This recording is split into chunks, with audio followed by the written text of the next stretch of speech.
Welcome to your own channel mission SSC. तो दोस्तों, इससे पहले जो वीडियो आया था उस सेशन में हम लोग जो भी बेसिक चीज़ हम लोग पॉलिटी के बारे में जाने थे, और पॉलिटी में हमने शुरुआत की थी राज्य से, क्योंकि ये इस चैप्टर का नाम है भारतीय राज्य व्यवस्था। तो हम लोगों ने राज्य व्यवस्था से जुड़ी सारी चीज़ को जानने का प्रयास किया था, राज्य व्यवस्था। तो दोस्तों, यहाँ पे जितने भी टर्म थे हम लोग जाने थे। राज्य क्या होता है, व्यवस्था के अंग, राज्य व्यवस्था के 3 अंग जाने थे। तो एक बार मैं फिर से रिपीट कर दूं और क्विकली, तो क्विक रिवीजन के तौर पे राज्य के हमारे ऊपर बताया था 4 चीज़ होना आवश्यक है।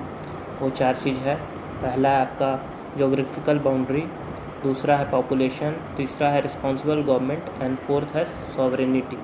तो उत्तरदायी सरकार, जोग्राफिकल बाउंड्री और आबादी और संप्रभुता, ये सब सारा चीज़ जरूरी राज्य के बारे में मैं बताया था। आगे इसके बाद है कि इसके बाद मैं बताया था राज्य व्यवस्था के बारे में। तो राज्य व्यवस्था के 3 अंग के बारे में बताया था, एक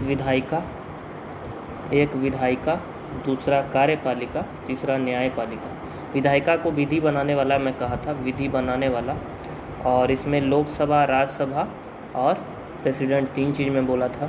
लोकसभा में 552 सदस्य, 552 सदस्य में 530 स्टेट से, 30 यूनियन टेरिटरी से, 20 यूनियन टेरिटरी से और 2 एंग्लो इंडियन। और लोकसभा में 250 सदस्य के बारे में कहा था। 238 जहाँ पे राज्य और संघ शासित प्रदेश का प्रतिनिधित्व करते हैं, और आपका 12 जो है राष्ट्रपति द्वारा नामित, 4 चीज़ से साहित्य, कला, विज्ञान, समाज सेवा से आते हैं। और तीसरा अंग प्रेसिडेंट के बारे में बताया था। दूसरा मैं कार्यपालिका को विधि लागू करने वाला में बोला था। विधि को लागू करने में पीएम और काउंसिल ऑफ मिनिस्टर जितने भी हैं वो सब आ जाते हैं। तो ये जो है कार्यपालिका का अंग हो गया। और तीसरा मैं न्यायपालिका के बारे में बताया था। न्यायपालिका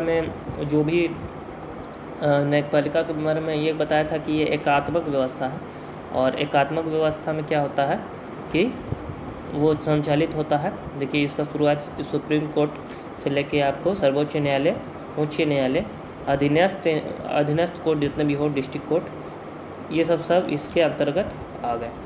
तो इस तीनों व्यवस्थाओं के बारे में मैंने जाना था इससे पहले वाले सेशन में, और ये मैं इसलिए इस सब में रिवीजन कर दिया क्योंकि एक क्विक रिवीजन के तौर पे इसको हो जाए। और आगे मैं बताया था आध्यात्मिक और संसदीय व्यवस्था के बारे में। तो आध्यात्मिक व्यवस्था में मैं बताया था इसमें आपका राष्ट्रपति का चुनाव जो होता है प्रत्यक्ष तरीके से। और दूसरा मैं बताया था 2 तरह के सदनों को मिलाकर सदन का निर्माण होता है, और विधायिका को कोई भी विधायिका का कोई सदस्य मंत्री नहीं बन सकता। और चौथा में बताया था कार्यकाल 4 वर्षों का, और इसको ज़्यादा अस्थायी कहा गया है।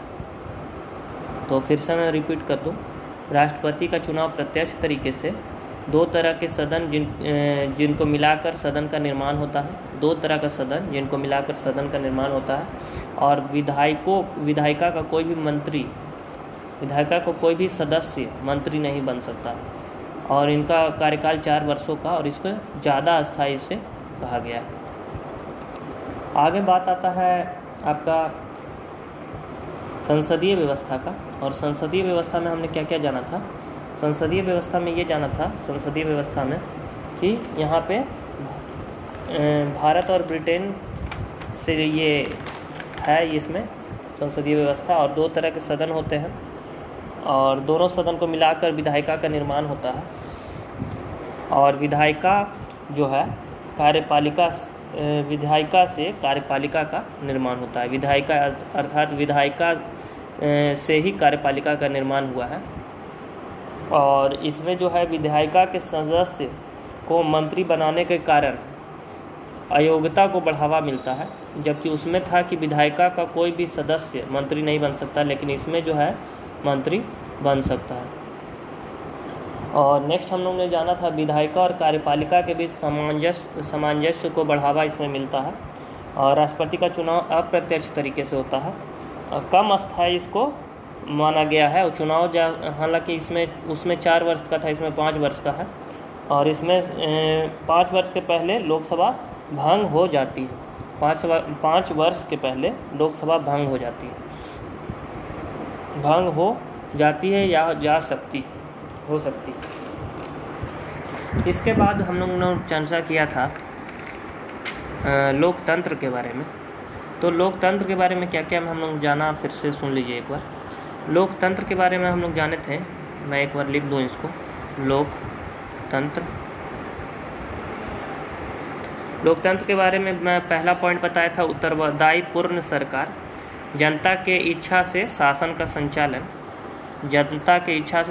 संचालन, और वयस्क मताधिकार, स्वतंत्र न्यायपालिका, निष्पक्ष एवं समयबद्ध चुनाव, लोगों की व्यक्तिगत स्वतंत्रता और दबाव समूह। पहला में क्या बताया, उत्तरदायित्व पूर्ण सरकार, जनता की इच्छा से शासन का संचालन, वयस्क मताधिकार, स्वतंत्र न्यायपालिका, निष्पक्ष एवं समयबद्ध चुनाव, लोगों की इच्छा से शासन, लोगों की व्यक्तिगत स्वतंत्रता और सातवां दबाव समूह। तो ये इसके बारे में हम लोगों ने जाना था 7 तरह का चीज़। आगे बढ़ते हैं। आगे है जहाँ संपूर्ण जनता शासन का संचालन करता है, इसे किसी भी सभा या परिषद के द्वारा संचालित किया जाता है, उसे प्रत्यक्ष लोकतंत्र कहते हैं। तो वहाँ पे संपूर्ण जनता जो है, अगर बात करें हम प्रत्यक्ष लोकतंत्र की, ये भी 2 तरह के होते हैं, प्रत्यक्ष लोकतंत्र और अप्रत्यक्ष लोकतंत्र। तो प्रत्यक्ष लोकतंत्र में क्या है आपका कि ये इसमें जनता शासन का संचालन करता है और इसे किसी भी सभा या परिषद के द्वारा संचालित किया जाता है और उसे प्रत्यक्ष लोकतंत्र कहते हैं। इसका एग्जाम्पल के तौर में मैं बता दूं, स्विट्ज़रलैंड और कनाडा में प्रत्यक्ष लोकतंत्र पाया जाता है। स्विट्ज़रलैंड और कनाडा के कैंटोन में प्रत्यक्ष लोकतंत्र पाया जाता है। आगे है इसका एग्जाम्पल मैं बता दूं, जैसे कि भारत हो गया, इसमें अप्रत्यक्ष लोकतंत्र पाया जाता है। इसमें क्या होता है, अप्रत्यक्ष लोकतंत्र में जनता शासन में स्वतंत्र रूप से भाग नहीं लेता है, जबकि अपने चुने हुए प्रतिनिधियों, सांसद, विधायक के माध्यम से शासन का संचालन करता है। अपने चुने हुए प्रतिनिधियों, सांसद, विधायकों के माध्यम से शासन का संचालन करता है। तो यहाँ तक क्लियर है दोस्तों। अब अभी तक हम लोग ने लोकतंत्र के बारे में जाना। शुरू में तो मैं राज्य के बारे में बताया, उसके बाद लोकतंत्र के बारे में बताया, 2 तरह की व्यवस्थाएं के बारे में बताया, अध्यक्षीय व्यवस्था और संसदीय व्यवस्था। अब हम लोग जानते हैं गणतंत्र। गणतंत्र के बारे में पहले भी बताया था। गणतंत्र में होता क्या है कि जहाँ का फर्स्ट पर्सन ऑफ स्टेट, अर्थात ये देश का पहला नागरिक जो है वो अप्रत्यक्ष या प्रत्यक्ष तरीके से शासन का चुना जाता हो, अप्रत्यक्ष या प्रत्यक्ष तरीके से चुना जाता हो, उसे हम कहेंगे गणतंत्र। तो भारत में क्या है, भारत में अप्रत्यक्ष तरीके से चुना जाता है, इसीलिए भारत कैसा देश है, गणतंत्र है। और ब्रिटेन भी दोस्तों एक गणतंत्र है। ये सब माइंड में रखना है, कैसे कैसे। इसके पहले वाले वीडियो में ये सब सारा डिस्कशन कर चुका हूँ, ये रिपीट जा रहा है। अब नेक्स्ट बात आती है आपका, कुछ मैं बताया था संविधान के हिस्ट्री के बारे में, कहाँ से शुरुआत हुई, क्या क्या हुआ, उसके बारे में। तो उसमें कुछ इम्पोर्टेंट चीज़ है वो डिस्कस कर देता हूँ। वो था संविधान सभा का कॉन्सेप्ट किसने दिया, कॉन्सेप्ट के बारे में बात था। तो कॉन्सेप्ट सबसे पहले सर हेनरी मैन जी ने दिया। और हिस्ट्री के बारे में कुछ बात कर लूँ, इसका कहाँ से क्या क्या शुरुआत हुआ, सर हेनरी मैन जी ने दिया। और भारत में संविधान सभा का विचार एक राष्ट्रीय आंदोलन है से जुड़ा है। इसकी प्रथम अभिव्यक्ति जो मैं बताया था 1895 में बाल गंगाधर तिलक के द्वारा स्वराज बिल में रखा गया था, स्वराज बिल के द्वारा मांगा गया था, स्वराज बिल में। यहाँ तक क्लियर है। अब है 1916 में होम रूल लीग आंदोलन भी चलाया गया था इसके लिए, वो आगे हम लोग पढ़ेंगे। और 1919 में मॉन्टेग्यू चेम्फोर्ड में कहा गया था संविधान सभा होना चाहिए जिसके द्वारा भारतीय संविधान लागू होगा। आगे 1922 में गांधी के द्वारा कहा गया कि भारतीय संविधान भारतीयों की इच्छा के अनुसार होना चाहिए। आगे हम लोग 1925 में अगर चलते हैं, 1925 में ये कॉमनवेल्थ विल ऑफ इंडिया में प्रस्तुत किया गया, जिसके अध्यक्ष गांधी जी को बनाया गया था। और भारत में पहली बार संवैधानिक प्रणाली के लिए यह प्रयास था। पहली बार अगर संवैधानिक प्रणाली के लिए जो प्रयास था वो कॉमनवेल्थ विल ऑफ इंडिया 1925 में था। आगे दोस्तों 1928 में क्या होता है, नेहरू रिपोर्ट आता है। और नेहरू रिपोर्ट में प्रस्तुत किया गया जिसमें संविधान के सिद्धांत के बारे में बताया गया था। तो संविधान के सिद्धांत के बारे में 1928 के नेहरू रिपोर्ट में बताया गया था। आगे है 1940 में अगस्त प्रस्ताव लाया गया और पहली बार भारतीयों संविधान सभा की मांग की और आधिकारिक रूप से स्वीकार किया गया। आगे 1942 में क्रिप्स मिशन आया जिसमें ब्रिटेन ने यह स्वीकार किया कि युद्ध के बाद निर्वाचित संविधान सभा का गठन किया जाएगा। और 1946 में क्या होता है, कैबिनेट मिशन आता है जिसके 3 सदस्य बनाए जाते हैं, Patrick Lawrence, sir Stafford Cripps और एवी अलेक्जेंडर को। और इसमें संविधान सभा की बुनियादी स्वरूप को स्वीकार कर लिया जाता है। तो संविधान सभा की बुनियादी स्वरूप को स्वीकार ये जो कैबिनेट मिशन 1946 में स्वीकार किया गया।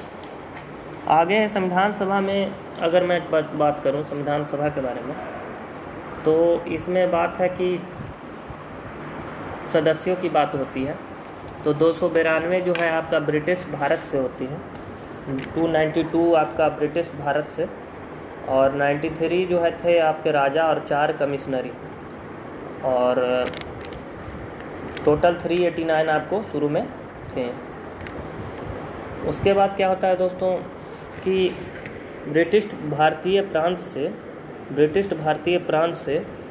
प्रति से 10 लाख से पर एक व्यक्ति का चुनाव किया गया। मतलब अगर ब्रिटिश भारतीय प्रांत के बारे में मैं बता दूं तो 10 लाख पर एक व्यक्ति चुना गया।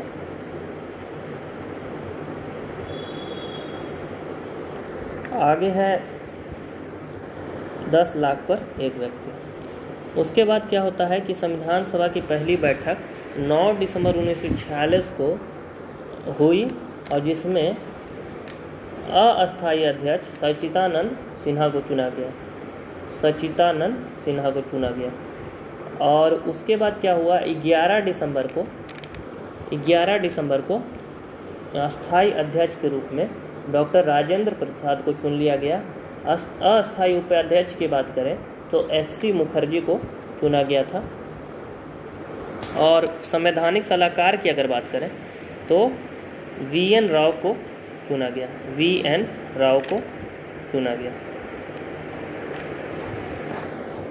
तो यहाँ तक क्लियर है दोस्तों, ये सब सारा रिपीट हो रहा है, ये सब हम लोग सब चर्चा कर चुके हैं पिछले वीडियो में। इस वीडियो में मैं रिवीजन कर रहा हूँ और आगे भी बढ़ेंगे आज हम लोग। आगे क्या होता है कि 1946 में 13 दिसंबर 1946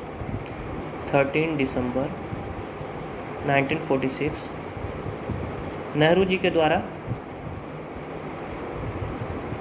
उद्देश्य प्रस्ताव रखा जाता है। और यहाँ जो संविधान सभा में जो मुस्लिम लीग थी वो इस बैठक को बहिष्कार कर रही थी और पाक की मांग कर रही थी। और संविधान सभा में अगर कांग्रेस के सदस्यों की बात करें तो 208 और 73 जो थे वो मुस्लिम लीग से थे। और संविधान सभा की पहली और दूसरी बैठक के बारे में बात करूं तो दिल्ली में आयोजित हुई थी, दिल्ली में। तो ये सब सारा मैं बताया हूँ इसके पिछले वीडियो में। और अब आगे जो उद्देश्य प्रस्ताव को रखा गया था 13 दिसंबर 1946 को, उसको 22 जनवरी 1947 को स्वीकार कर लिया जाता है। इसी उद्देश्य प्रस्ताव को 22 जनवरी 1947 को स्वीकार कर लिया जाता है। यही उद्देश्य प्रस्तावना का अंग बन जाता है, बाद में जाके प्रस्तावना का अंग बन जाता है। और अगर भारतीय संविधान में महिलाओं की संख्या बताएं तो 15, और अगर अनुसूचित जनजातियों की संख्या बताएं तो 33। और उद्देश्य प्रस्ताव जो 13 दिसंबर 1946 को संविधान सभा में जवाहरलाल नेहरू द्वारा पेश किया गया था, वो आगे चल के यही उद्देश्य प्रस्ताव प्रस्तावना का प्रारूप बना। क्या चीज़ का प्रारूप बना? प्रस्तावना का प्रारूप बना। अब आगे चलते हैं हम लोग संवैधानिक आधार पर संविधान का विभाजन। तो इसमें सदस्यों की बात करें सांप्रदायिक आधार पर संविधान का विभाजन के बारे में, तो 296 आपके सदस्य थे, जिसमें सामान्य वर्ग के 213, 79 मुस्लिम और 4 सिख। और स्वतंत्रता के समय अगर गवर्नर जनरल की बात करें तो लॉर्ड माउंटबेटन थे। और बंटवारे के समय संविधान सभा के सदस्यों की संख्या 299। संविधान सभा जो कि पहले 389 थी और बंटवारे के समय घटी, और 22 जनवरी 1947 को उद्देश्य प्रस्ताव को स्वीकार करने के बाद संविधान सभा के निर्माण के लिए कुछ समितियां बनाई गई। अब समितियों के बारे में, संविधान सभा के निर्माण के लिए, संविधान के निर्माण के लिए कुछ समितियां जो बनाई गई उसके बारे में हम लोग चर्चा करेंगे। कौन कौन समिति थी? तो पहला समिति जो थी आपका संघ संविधान जो है, जिसके अध्यक्ष जो थे पंडित जवाहरलाल नेहरू थे, और इसकी सदस्यों की संख्या 15 थी। अगर प्रांतीय संविधान की बात करें तो पटेल जी, संघ शक्ति की बात करें तो नेहरू जी, मूल अधिकार एवं अल्पसंख्यक की बात करें तो पटेल जी, कार्य संचालन की बात करें तो के.एम. मुखी, और झंडा संचालन जे.पी. कृपलानी। अब दोस्तों प्रारूप समिति, एक समिति, आखिरी समिति और मोस्ट इम्पोर्टेंट समिति, प्रारूप समिति,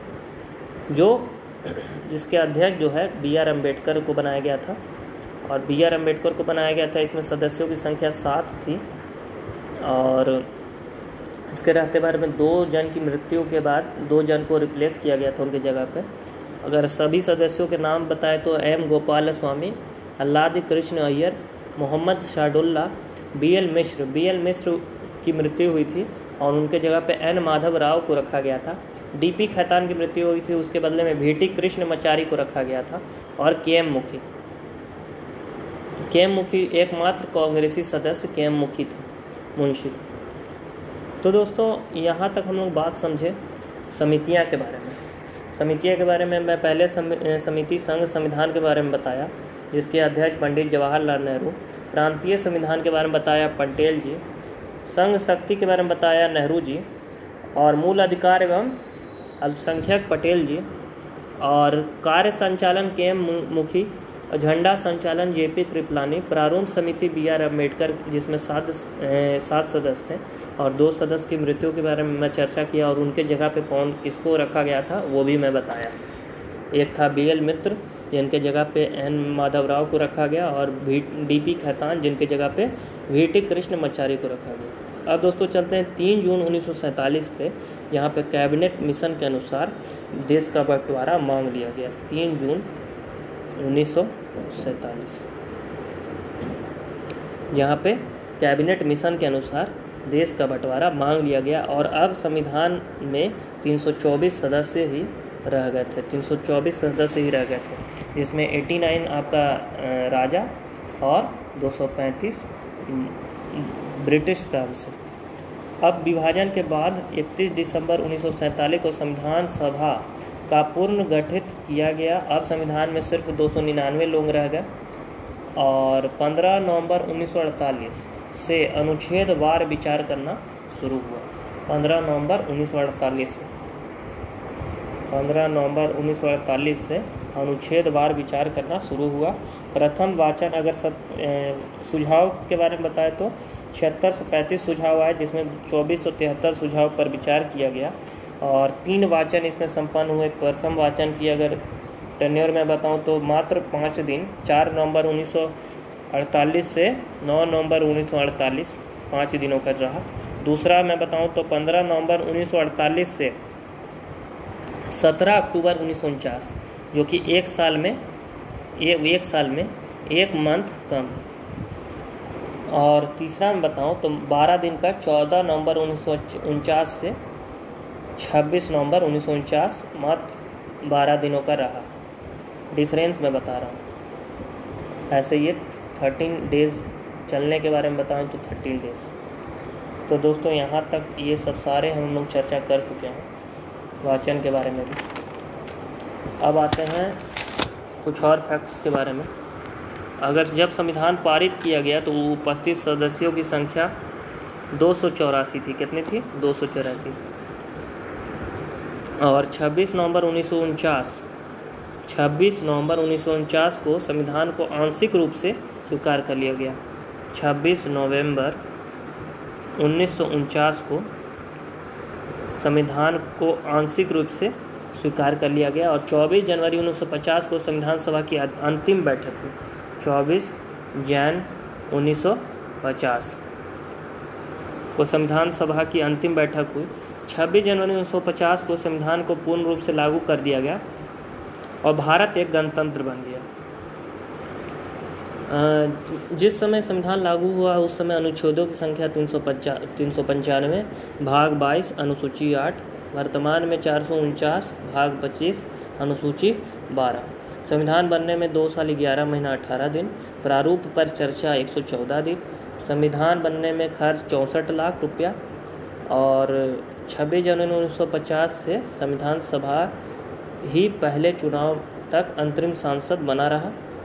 और कुछ और एक्स्ट्रा फैक्ट के बारे बताता हूँ कि लागू करने में निर्माण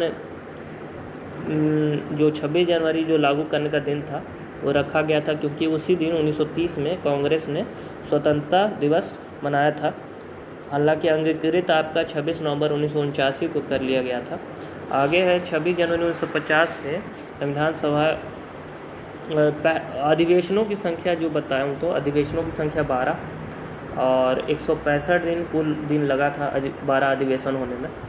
और 11वें अधिवेशन जो थे 26 नवंबर 1949 जिस दिन अंगीकृत किया गया। और इसके बाद मैं बताऊं तो 24 जनवरी 1950 को ये पुनः 11वें अधिवेशन के अतिरिक्त 24 जनवरी 1950 को समवेत हुई। और पहला अधिवेशन के बारे में बात करूँ तो 9 दिसंबर 1940 जो प्रथम वाचन जो था, अंतिम वाचन 24 जनवरी, अंतिम अधिवेशन 24 जनवरी 1950 और 7वें अधिवेशन 4 नवंबर 1948 से 8 जनवरी 1949। ये 7वां अधिवेशन इम्पोर्टेंट इसलिए है कि महात्मा गांधी को श्रद्धांजलि इसी अधिवेशन के दौरान दी गई थी। अब बात आता है दोस्तों अंतरिम सरकार। यहाँ से शुरू करते हैं आज का। अंतरिम सरकार के बारे में मैं बताया था 14 अगस्त 1946 को बेबल ने अंतरिम सरकार बनाने के लिए नेहरू को आमंत्रित किया। अंतरिम लिख देता हूँ।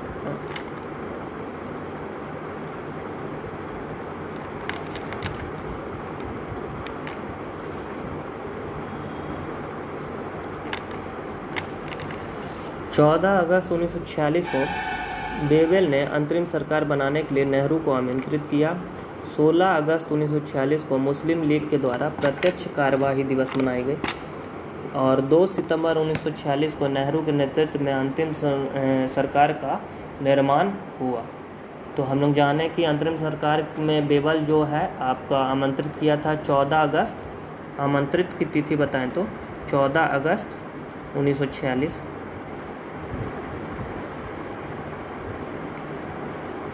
और 16 अगस्त को 1946 को प्रत्यक्ष कार्यवाही दिवस मनाया गया, प्रत्यक्ष कार्यवाही दिवस।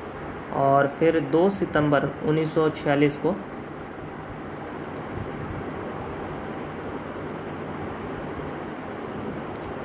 आपका अंतरिम सरकार का गठन हुआ। अब अंतरिम सरकार के बारे में मैं चर्चा करता हूँ।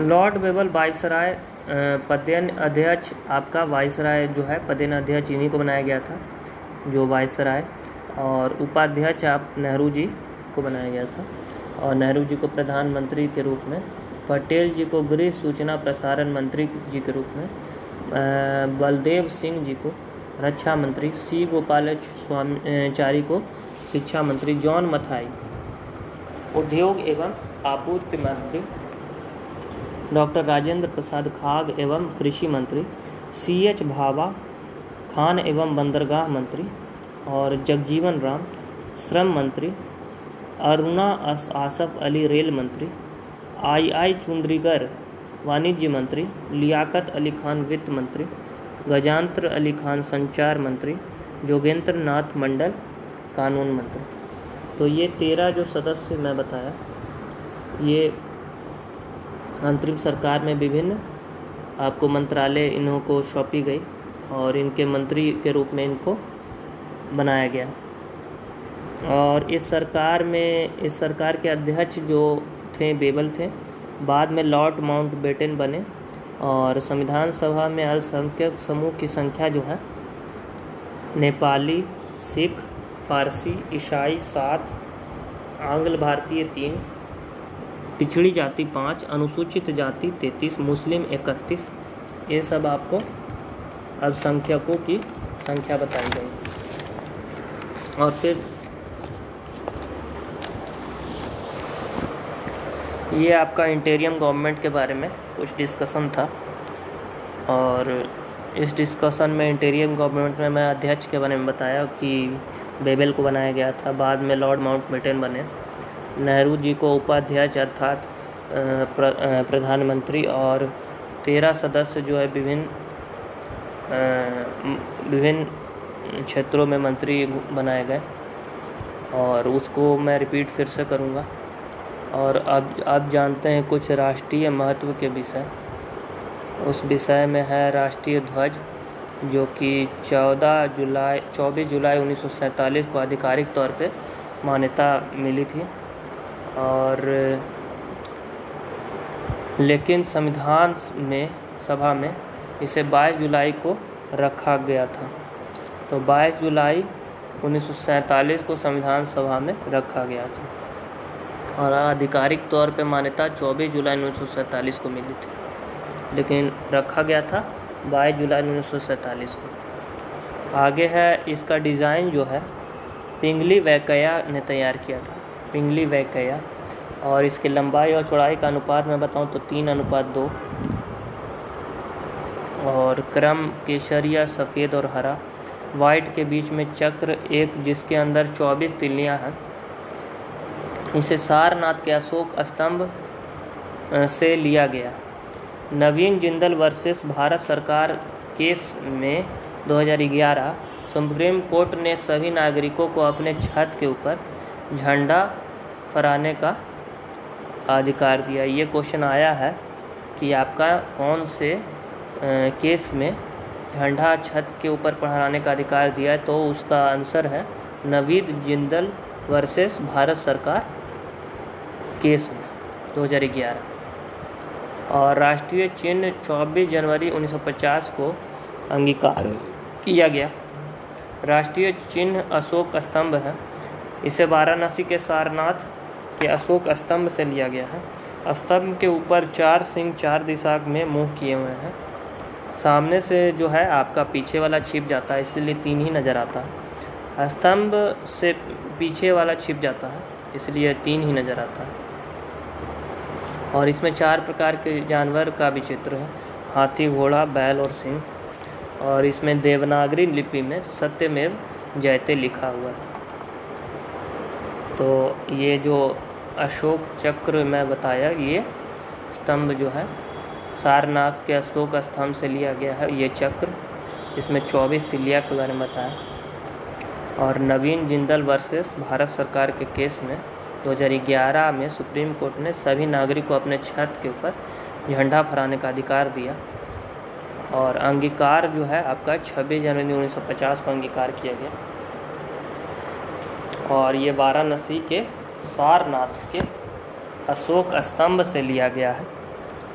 और इसमें देवनागरी लिपि में सत्यमेव जयते लिखा हुआ है। और इसके सत्यमेव जयते को कहाँ से लिया गया है, तो मुंडको उपनिषद से लिया गया है।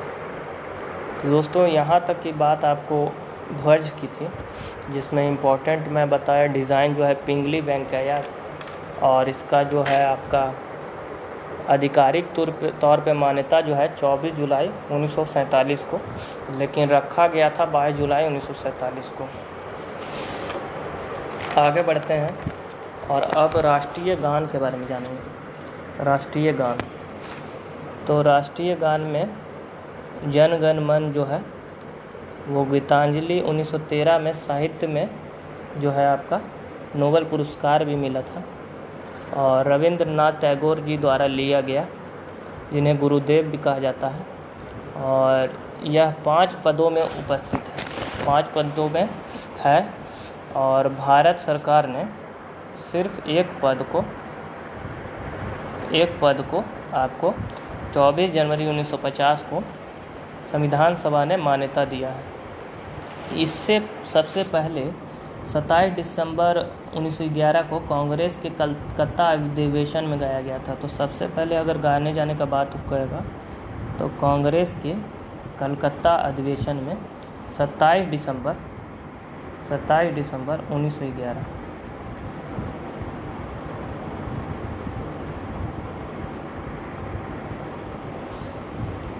तो इसमें मैं बताया कि रविंद्रनाथ टैगोर, जिन्हें गुरुदेव भी कहा जाता है, और ये 5 पदों में है। और भारत सरकार ने सिर्फ एक पद को मान्यता दिया है। संविधान सभा ने जो आपका 27 दिसंबर 1911 में सर्वप्रथम गाया गया था। और ये अधिकतम 52 सेकंड में और न्यूनतम 20 सेकंड में गाया जा सकता है। और इसका अंग्रेजी अनुवाद स्वयं रविंद्रनाथ टैगोर जी द्वारा दिया गया था। नेक्स्ट है राष्ट्रीय गीत, जो कि नेक्स्ट सेशन में हम लोग करेंगे। तो मिलते हैं नेक्स्ट वीडियो में।